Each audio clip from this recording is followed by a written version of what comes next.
Welcome to the Consummate Athlete Podcast, where we explore what it means to be a well-rounded, happy, goal-crushing athlete.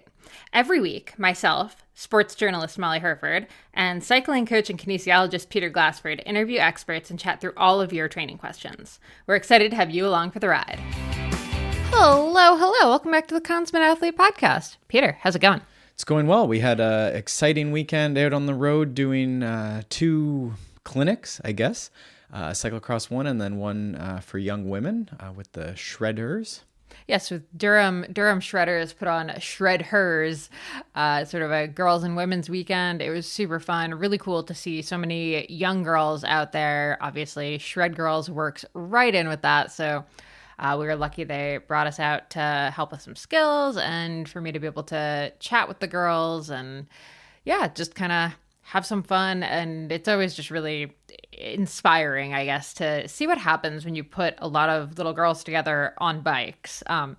It's always funny because, you know, at the beginning of practice or at the beginning of the thing, everyone's like a little nervous. Everyone's, you know, kind of hesitant to be riding around and stuff. But to me, the coolest part of the day, and Peter, you kind of rolled in to see, you helped with the skills for the morning, then you went on a quick ride. And when you came back, I feel like you kind of were treated to seeing, you know, a couple dozen girls just shredding around on their bikes, practicing the stuff that they learned that morning. And you could see this like new confidence as they were rolling over some of the obstacles that you'd been helping them with and testing out this little like pump track and really just playing on their bikes in the way that we really want to see more kids in general and girls in particular playing on their bikes. Mm-hmm. Yeah, I saw a few parents sort of yelling at their kids to get off their bikes and get in the car because it was time to go home because everything, Perfect. You know, it had been a long day. And that's what you're really looking for is that, you know, not get off your phone or whatever, get outside, but just try and get them to come because it's time to go home. So I think, yeah, really, really well done. So kudos to the Shredders for putting that on. A lot of work goes into those events. And then the night before that, we were doing a cyclocross clinic over in Peterborough. And so that had a bunch of coaches out, and we were sort of just doing more of a coach workshop for cyclocross, just sort of idea sharing, how you might run a cyclocross practice, how do you introduce sort of the skills of cyclocross. So that was quite fun and close to our heart as well. It had been a little bit since we had done certainly a coach's workshop for cyclocross. So that was very fun. Yeah, when I tell you my body was definitely feeling the even just few little remounts and dismounts that I did the next day, holy smokes, I am not 22 anymore. I remember being 23 or 24 and going to cyclocross practice, I think 3 days post Ironman. And sure, I wasn't happy, but I was fine. And now it's like, do a cyclocross practice pretty much recovered and like good to go, and it's a lot on this slightly older body. So that kind of leads us into what we wanted to talk about today. We have kind of a bunch of running questions. We're going to call this the running extravaganza episode, largely based on the big question of, you know, how to practice running for cyclocross, or should I be running for cyclocross? And I think we both have pretty nuanced answers on this, but I will definitely say the older I get, the more I realize that cyclocross is a lot of impact on the body, almost as much as running in some ways. So whether you're running for cyclocross or just prepping for like cyclocross in general, the older we get, the more care we need to take with our warm-ups and our prehab, if you will. Well, and training for it, you don't want to just jump into the races for sure. It's, like you say, sort of just going, especially if that had been a race and you just hadn't really prepared and done cyclocross practice and you jumped right into a race. Maybe that race is the perfect storm of a big uphill and really fast coming into it. That's where, especially for these 40-year-old and especially 40-year-old bodies, because usually as you get a little older, it's less of a risk. But the 40-year-old body really likes to have those Achilles tendons, the calf muscles, have issues as you go into these things really explosively. Usually it's more you go and play baseball for some sort of reunion, or you go back to basketball practice or something where there's more of a cutting or a jumping, sprinting. But cyclocross sort of starts sounding a bit like that especially when you have the uphills, a steep uphill. So we've had, I think in the last couple of years, it'd be maybe 3 or 4 athletes that have come, I have this calf issue that's because of cyclocross practice. So we've worked on that rehab through sort of a kinesiology consults, and then also in their training, building a training plan that sort of includes both gym work, strength work, maybe some plyometric work, but then also gradually increasing the number of run-ups and the speed of their run-ups as well. Yeah. Okay. So running for cyclocross, what, I guess let's just ask you right off the bat, what should it look like? Well, there's this thing where people will try and start running because of cyclocross, but they sort of, I think, usually mean the weather's gotten bad and they don't want to really bike anymore. So then a cyclist will say, okay, I had a 1 hour ride or a 90-minute ride. I've seen 2-hour rides, and they'll just one-to-one substitute this for like a marathon run, basically, which is a lot. Like Molly is a 100-mile runner who has trained consistently for 5, 6, 7 years for ultra running, 100-mile runs. And your longest runs are generally in that like 2 hours, 90 minutes to 2 hours. Sometimes you'll go a little longer, but like not a lot. Yeah, I mean, I'd say like probably more in the like 2 to 3 hour range. Well, but yeah. but not a lot, because it's like maybe once a week. Oh, maybe, no, yeah, once a week. And yeah. a lot of weeks not. Like it would be more 2 hours, right? Yeah. For your longest one. And so like you do have long ones, like every 3 weeks, maybe it gets to like a 3 hour, like you do a 20 miler or something like that. But it's not. But Molly runs, that's what she does. Whereas cyclocross, you would rarely at least run more than 10 or 15 seconds. I think that's actually the big key there is like, if you actually think about what you're really going to do in a cyclocross race, it is maybe 2 minutes of running in the entire race in 10 to 15 second bursts. Right. But for some reason, even the people who aren't going out and running a marathon, they're going out and they're jogging 5K, right? They're like running fairly slowly for 5 to 10 kilometers. But it's like, that actually isn't preparing you really at all for cyclocross. We're fans of it. We love running. But that's not the running you're doing in cyclocross. I mean, you're not like, even, let's just like break this down. You're not running with your bike. You're not running in your mountain bike shoes. And you're not running at full speed. Mm-hmm. None of those things. Well, or dealing with the actual impact of getting off the bike or coming into the uphill or hurdling over the barriers. Oh, right. Yeah. You're usually the cyclists I've seen who are running like I do, on a rail trail or like a flat, normal road. But in cyclocross, you're not getting off the bike because it's a flat, easy to run section. You're getting off because you're running in ankle deep mud. You're running up a super steep, pitted out hill. You're running over 40 centimeter high barriers. Right.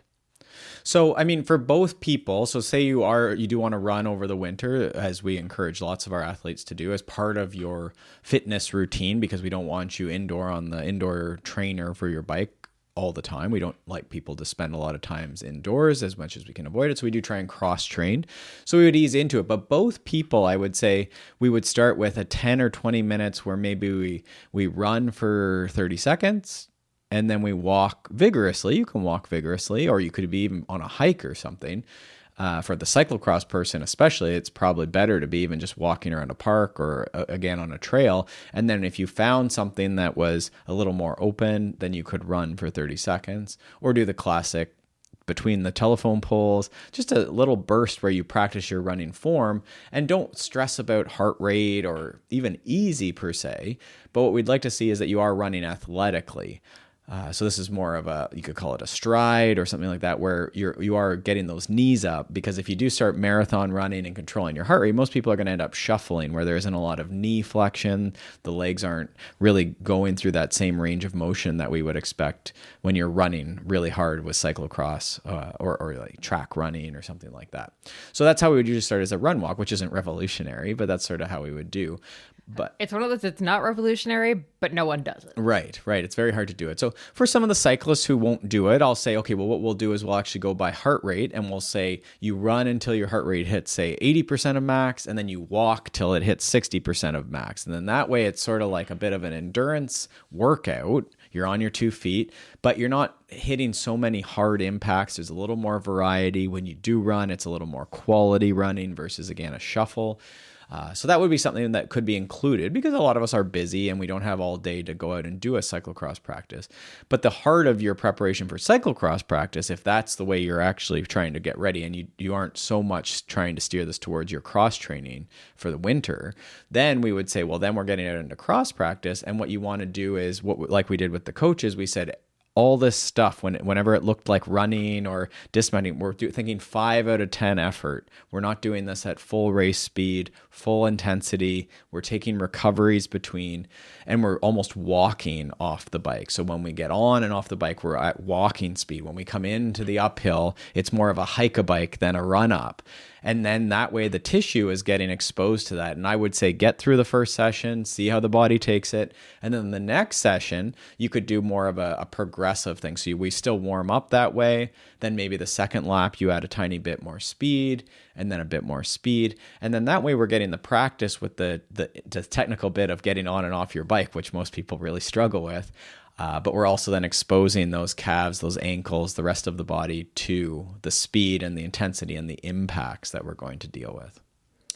I like it. Okay, so what about for someone, and I do want to come back to cyclocross practice in a bit here, but what about for someone who doesn't have necessarily access to a weekly cyclocross practice or a practice course? I think in that case, what can they be doing either in their yard, in their like home gym? How do you think about armoring the body and preparing it for both the runs and just all of the stuff with cyclocross? Mm-hmm. So, I mean, if you weren't super into going to your local park, you could certainly do that 30-30 run walk or we didn't talk about 30-30 run walk, but the heart rate run walk, the walk for 4 minutes, run for 30 seconds, run walk, like a classic run walk progression. And that could take just 10 to 30 minutes of total time. Like, don't belabor that. That could be a warm up for your bike, or that could be a cool down from your bike, or it could be for your strength training incorporated. You could do it on a treadmill even. That would be fine too. And then over a couple of weeks, you could increase the gradient on the treadmill. That would be fine.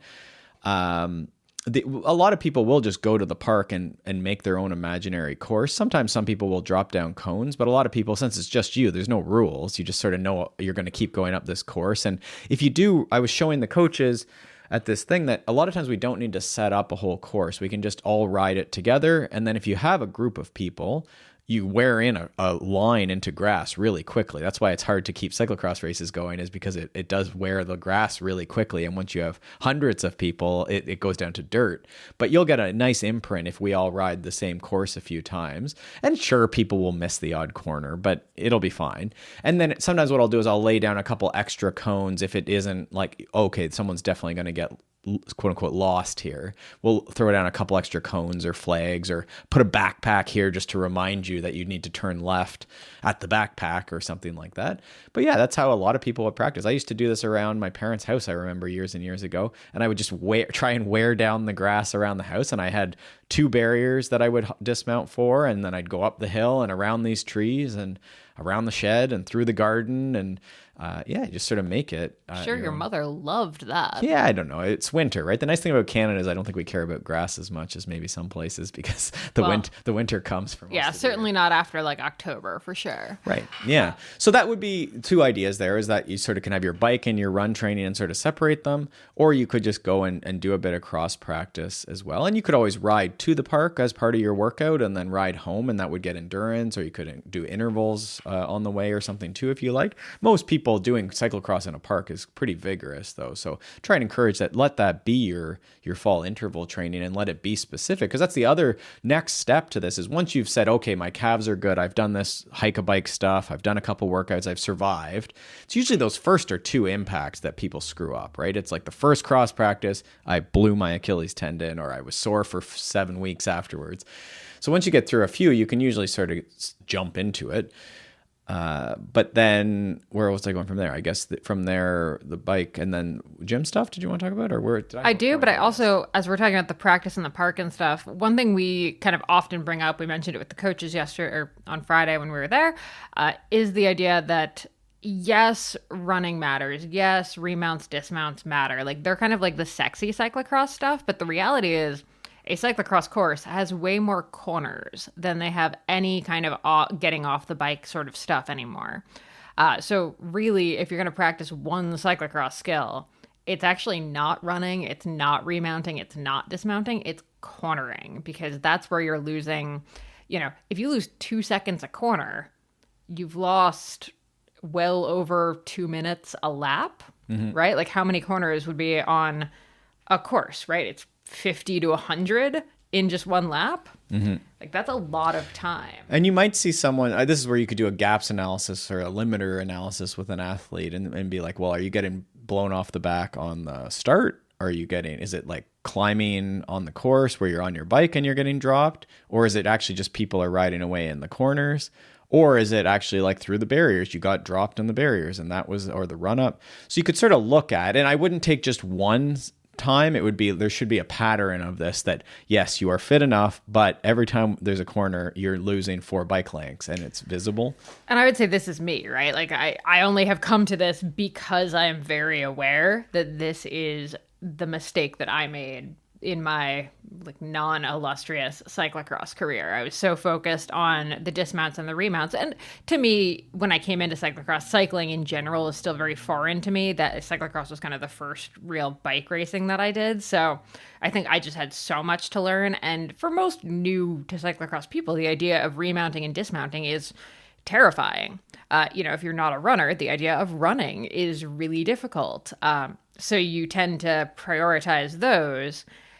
And I would say it wasn't for years like that I realized, I'm losing so much time in corners. I'm wasting so much energy getting back up to speed.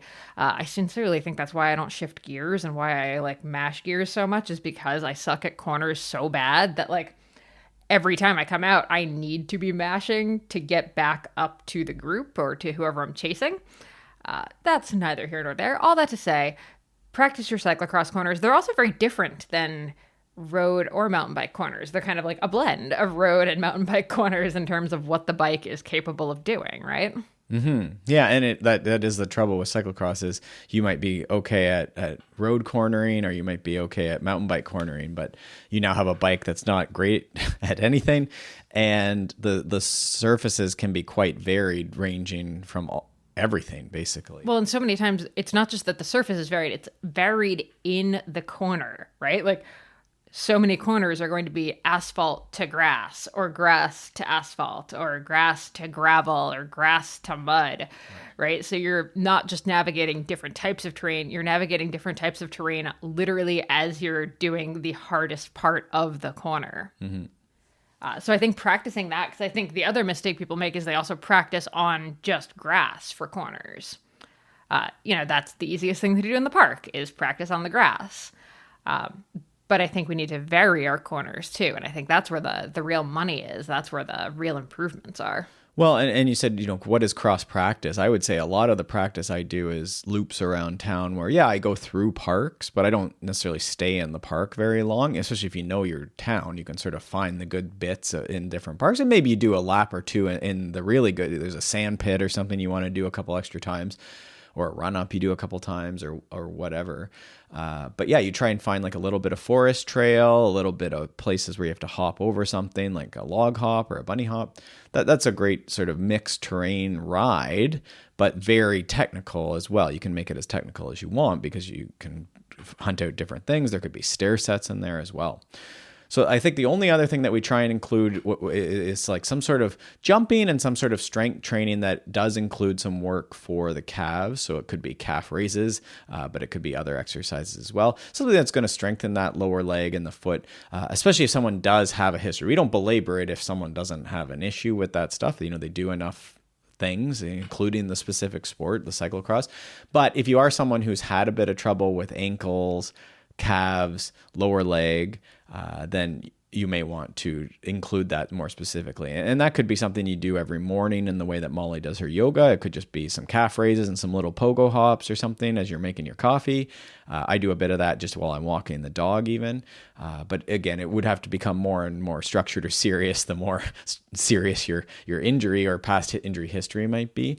And what I'm sort of looking for there is that, is this a limiter for you? They say something like 30 calf raises, single leg calf raises. So you're standing even on a step, but you could do this on flat ground as well. But if you could stand on a step, you can hold the wall for a bit of stability if you want, but you should be able to do, say, around 30, which is a lot of single leg calf raises on a step. And if you can't, then do a bunch of those until you find. And what you'll find too, if you've had any side-to-side difference injury in the past, sprained ankles, that you very well might find that there's a side-to-side difference, which again, that asymmetry is something that you could work on. If the left one only does 20 and the right one can do 30, then work on that. It's a good goal, irregardless of cyclocross. And then pogo hops, if you can tolerate a bit of jumping, then doing just something like 10 seconds of hopping, 50 seconds rest, 10 seconds of hopping.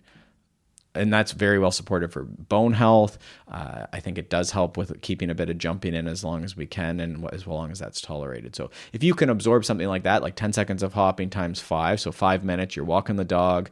Every minute, on the top of the minute, you do 10 seconds of hopping and then you just rest. That's pretty simple. We've talked to Greg Lehman about that in the past on a podcast as well for sort of more bone health. But I think also for athletes who are maybe looking at running uphill, running period, jumping on and off their bike, that little bit of calf, what do we call it, explosivity, power is a nice thing to sort of play with. So proceed cautiously. You can always do your hops as little tiny hops. They don't have to be massive pogo hops, but as you go, you progress the height and the effort you put into those. But like we told the coaches, 5 out of 10 effort for the first couple until you get into it. But that would be the other sort of very low stress thing you could increase that would probably pay off as far as capacity in cyclocross. Perfect. And that's also obviously something you can do in your home gym. So what are the other priorities for gym work, especially with an eye towards cyclocross or running? Well, this is where you get into like, how specific do you need to be for this? I would say you probably just need to be doing strength training. We've had enough arguments for this. For a lot of the cyclocross plans I do put like a little sexy like cyclocross strength. And we do a little bit of motions that look a little like cyclocross. Like we do a few things. The one I built this year, I was pretty happy with actually.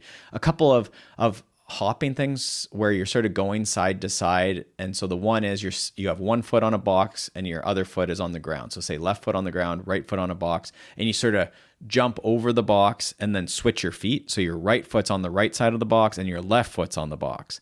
So if you can picture that. So start very, very slow. You could do this on like something that's the height of a curb or a step, right? It doesn't have to be very tall. It's just finding, those aerobic steps that if you think of like, if you look up aerobics class, that sort of thing, that would be a classic like foot, and you're just sort of like switching your feet, whichever foot's on the box, right? And you're going back and forth. So that one I think is a good coordination exercise that might sort of just get that like fast feet. It's sort of like an agility ladder.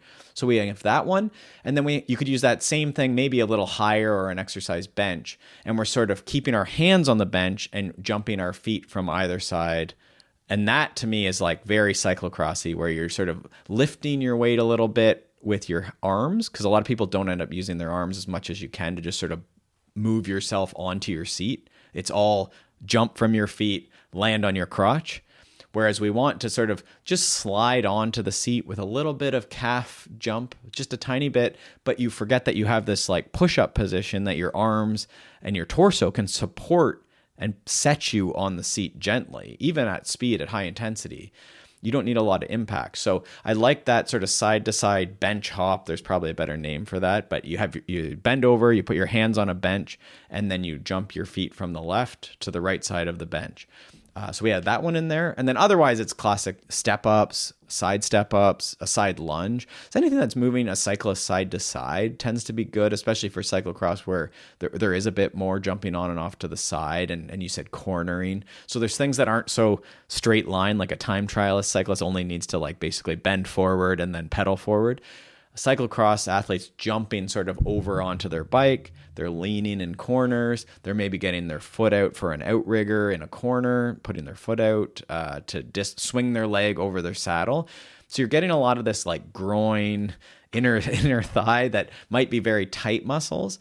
So this could look like a yoga class where we're doing our warrior series. Is there a name for a side-to-side lunge in like warrior? You turn your foot out so it sort of becomes a side lunge. Yeah, I was going to say, I think if you just kind of go through the variations on warrior, you sort of get there.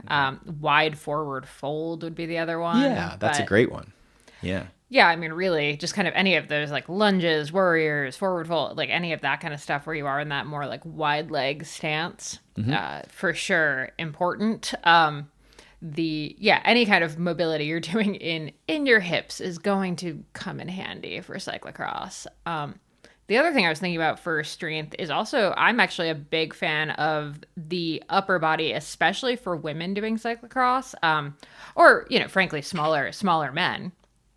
Just because if you do have to run or you're not bunny hopping barriers, you're going to have to lift your bike. And especially with the younger athletes, we see this a lot where the bike is actually like almost too heavy for them to effectively lift over the barriers. Partially, and for women especially, we're often shorter. So for me, the height that I have to pull my bike up to relative to my own height is much higher than what Peter has to pull his bike to. Right? Like, sure. And I'm not even that tall. Like there's a man, we have Ryan Trebon was 6'6". And so his bike would have been taller, but relative, the barriers are still the same barriers that you were going over. So for him to step over a 1 foot barrier. Yeah. Like ankle height for him. Right. His socks go up that high and it wasn't even in the Aero sock era. Yeah. So he just had such an easier time of lifting his bike up because he just didn't have that, like, him just holding his bike in the air basically cleared the barrier, let alone like bringing his elbow. So in our cyclocross workshops and when you're setting up your practice, I do encourage, especially for younger athletes, that we scale our equipment, because even in the races, a lot of times they'll either just take the barriers out for the kids or let them ride around them, because the point is to do the sport. It's not, you don't have to do this. There isn't this like UCI or shouldn't be this UCI regulation that all humans must do this.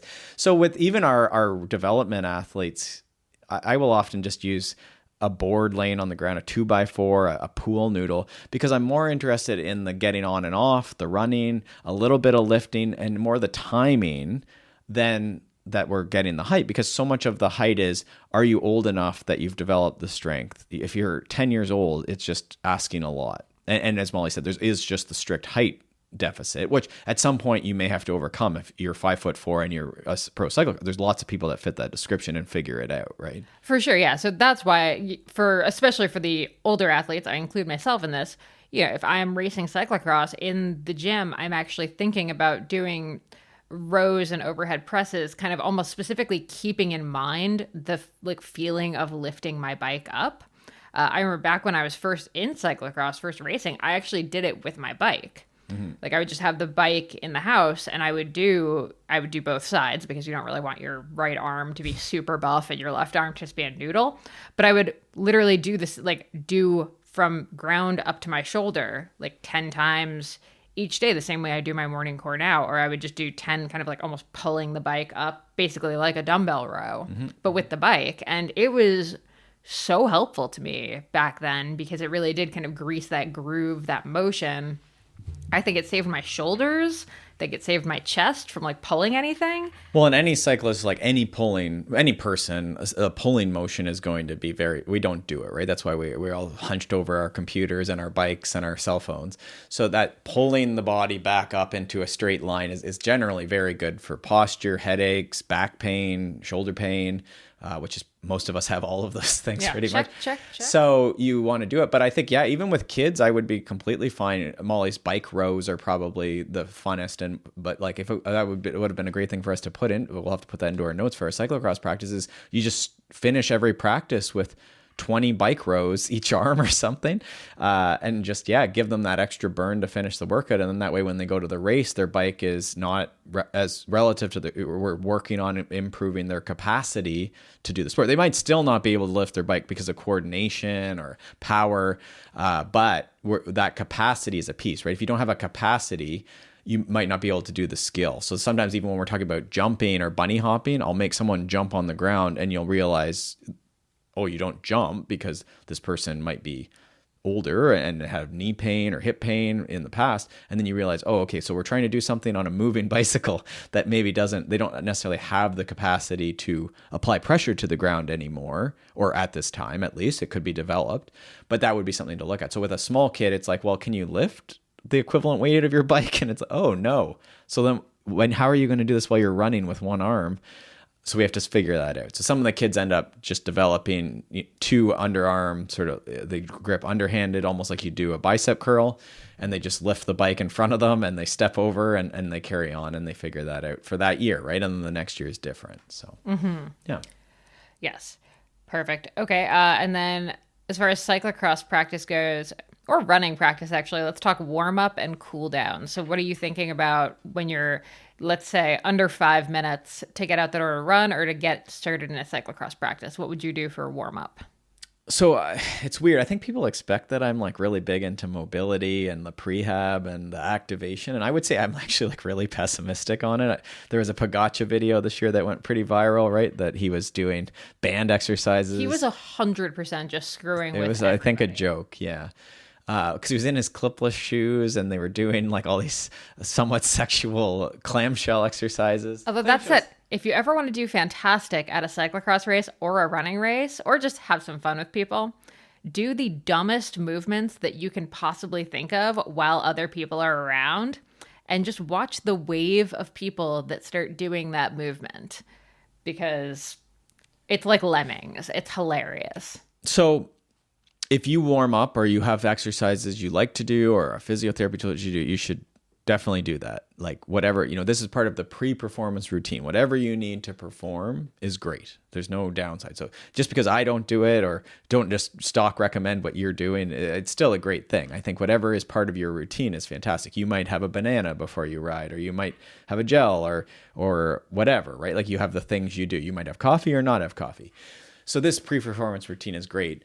I think when I'm thinking towards cyclocross, we'll often includes, again, slow speed lap of the course. So we learn the course. We're stepping. When I step over the first couple barriers, I try and really high step. So if you didn't want to do that, or you wanted to be even more prepared, you could do some leg swings, the high knees. What did the girls call, like open and close the door or something? But basically, open and close the gate. So you're bringing your like one leg on the ground, one leg comes kind of up and around, basically. So you're making almost like a hip circle while standing. Right. So you lift your knee. It's like a knee lift, or if you pretend. I sort of do it, again, if you were stepping over. I like to prefer to have things that you're actually doing. So if you step over an exercise bench or over a stool, or even just over a chair, if you were facing a chair and the chair's back was further away from you, then you were in flash dance and you were trying to really start it sexy. Yeah. So you sort of just lift your leg and sort of open up, so to speak. Yeah, I don't know. So that could be something that's sort of warming up those hip circles. Some people might do that laying on the ground or do hydrants on all fours, just sort of warming up your hips, right? So I think a lot of people just naturally do a little bit of that and some arm swings as they go. Yeah, I don't think you need to belabor it, but definitely if you sit at a desk all day, like going from sitting into cyclocross practice, especially if it's not a cyclocross practice that you're just doing on your own, if it's like a proper, like you're actually at a cyclocross practice, I think it is important to do a little bit of gentle movement, a little bit of gentle pedaling, because I've never once been at a cyclocross practice that started casually. There's no such thing as casual cyclocross. Mm-hmm. Well, my thing is, like, it's often hard to get a nice road warm up, or this is why people use trainers and rollers, is to not have to go so hard immediately, because the second you go onto grass or off road, you're going to have to start working hard. No cyclocross course has much time between things that are difficult. It's usually a bit of a mini golf course of difficult things that you're going through. So yeah, if you can warm up on the road, again, when we're talking about cycling warm-ups, you generally do 10, 15 minutes easy, and then maybe do a little bit of openers, which then could be on the course. But that would be sort of how I would usually approach it. But again, everyone will be different. But if you are prone to sort of an injury, that would be where maybe you would do a bit of extra warm up on a certain area of your body. And that's completely great and awesome. The one thing I do, you mentioned that you're on the computer and you're going to go out and do your intervals or your practice or your run even. I do generally, that's when we have standing desks that go from seated to standing. A lot of people have these now. So that is when I try and transition up to standing. And if I'm doing a call, then I have like a little calf block that lets me stretch my calf. But that could be, you could roll your feet while you're sort of finishing off work for the day. You could do some of these hip circles or just rocking side to side, getting a bit more active. You could do some of these calf raises we're talking about. Pogo jumps, maybe people would notice that you're jumping on calls, but who knows what kind of work you do. So that would be the stuff where you can sort of integrate a bit of this into your day and as it's wrapping up, or pre-workout as well. For sure, yeah. Okay, and then I want to just like wind down with maybe talking about some of our favorite gear lately, since I know a lot of people, when they are kind of coming into running, or usually like we get asked for shoe recommendations and gear recommendations all the time. We're also hitting fall, so starting to think about those like cooler weather favorites. I guess I can kind of go first. I will say I've been using Norda trail shoes lately, and they're Canadian brand. They're honestly fantastic. They're a little on the pricier side, although like honestly like about on par with any of the higher end sneakers at this point. They last though. Like I'm still wearing the pair for training that I got over a year ago, and those things have 4,000 or 5,000 kilometers on them at this point, and the tread is still actually good. They still feel fine. I'm just, love them. Their racing shoe is fantastic, super light. I really like that one. Wouldn't recommend buying the racing shoe unless you're planning on like truly trail racing, but definitely I think it's the Norda O2s that I really like. Also, they come in all black, so everyone knows I very much enjoy that. And then otherwise, my other fall recommendation is there's a great jacket from Gore. It's a cycling jacket, but I wear it for both biking and running, that has zip-off sleeves into like a short sleeve jersey. Admittedly, the short sleeve looks stupid, but it is the best transitional weather into winter jacket that I've ever found, so much so that I got it in 2 colors.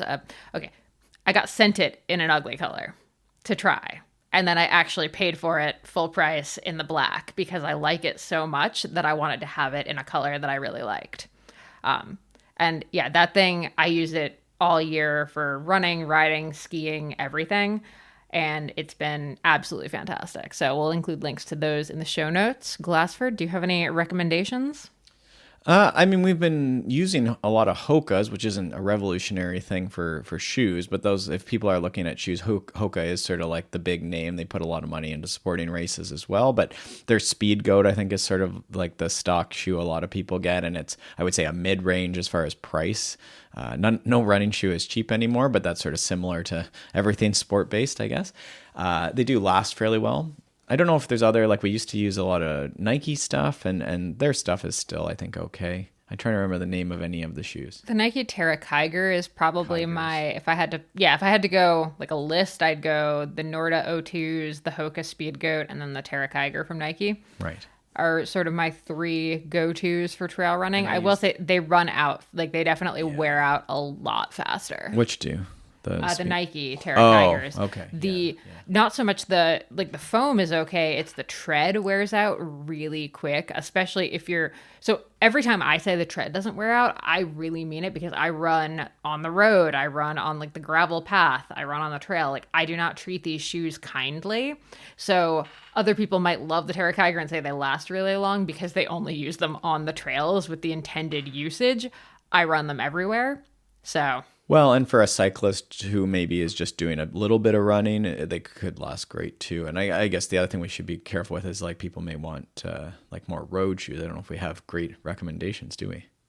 No, for road, I actually do like Asics has a couple like decent road shoes that are fine, and they definitely have. I would say if you're looking for lower price and you just kind of want to do a little bit of like casual running, Asics is great for that. They have a lot of lower price point shoes that still fit well and work well.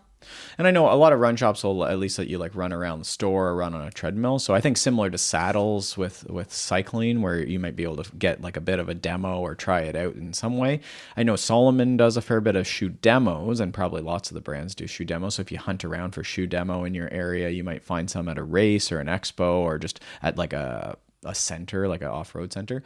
We do like off-road shoes, and like you say, you can use off-road shoes on the road or on the paths around your town. And especially if you're going to do some of the cyclocross park running, one of the things that we find people really struggle with is that they just run like they're marathon runners, but they're actually not training for road running, or they're just doing it for fitness. So one of the reasons we don't ever really bother with road shoes, we both have a set, but we don't even know really what they are probably, is because we do mix up the terrain a lot. Molly's on a boardwalk, on a gravel path, on the road, then actually onto the really vigorous trail. And so it really opens up that it's sort of like a gravel bike. You can ride a gravel bike on pavement, but then you have all these other options to get away from things and mix the terrain. And for running, it's that mixed terrain is going to change the stride you do, the amount of impact forces you experience because you're on grass or gravel or pavement. So what we like to see, and what we see in the people that are really persistent and consistent in their running, is that they are mixing the surfaces. So part of the reason we're recommending off-road shoes is because we want you to be an all-terrain runner. Even if you have to be careful because of past injury or you don't want to go in the forest, you can still go around a town and hunt out different surfaces, even if that's just running to the side of a paved path on a bit of grass here and there. Absolutely. The thing that I think we've always been sort of Garmin people, not that we had any reason to be Garmin people, just it was sort of like the market leader, I would say, for cycling computers and watches, and then you get into the ecosystem. But we would have really been liking the Coros stuff. We have a Coros watch and a Coros bike computer, and both just seem to work very slick. The setup was very easy. The apps, I haven't even opened it because it just automatically syncs everything. It still goes to Training Peaks, which is obviously important for us with coaching and so forth. So yeah, I think just check out Coros. The price point's very good on them. Yeah, we have a whole review over on the site. We'll include a link to that in the show notes. And I would say, like, Peter is currently wearing my old Pace 2 that I got back in 2021. So it's 4 years old. It's still working beautifully. And then I'm using the Apex Pro, or no, sorry, he's using the Pace 2. I'm using the Pace Pro for watches. I have the armband heart rate monitor, which works. Which is the great armband heart rate strap. There's a couple we recommend, but that's like the one that seems to be, I think, Marco from HRV for Training, who's all things data and the reliability of these hardwares. That's the one, I think, one of the two that he says to like use. Yeah, and then we have the Dura computer, and the computer is fantastic because it actually does, it has a little solar panel at the top, so it keeps the battery going. So I actually did a 2-hour ride the other week where the battery was on 2% the entire time. And it was not like a sunny day, so it didn't charge much, but I finished at 3%. So you left at 2%. That's nice. Yeah. Well, I didn't even think about it. And then I turned it on. I was like, 2% warning. And then I was like, solar charge. It'll be fine. Cool, because that happens to a lot of people. Like the run out thing, like I would say I had 2 messages. It's a Monday morning, so I have some Saturday, Sunday updates from athletes. And I would say 2 were it ran out of batteries. It turned off. Yeah, so definitely nice to be able to do that. I mean, I don't recommend leaving with 2% battery, but it's nice to know that you can, and you'll still mostly get through your ride. So yeah, we'll include links to all of that stuff in the show notes. I think we'll wrap up there, but let us know any questions, comments, feedback, etc. as we head into the fall, into cyclocross season, our favorite time of year. All right, happy training, and we'll see you next week. Thanks so much for tuning in to the Consummate Athlete Podcast. If you want to hear more training, racing, and endurance sport advice, make sure you subscribe to the podcast and leave us a rating and review. You can also subscribe to our newsletter at consummateathlete.com for a weekly dose of inspiration and advice straight to your inbox.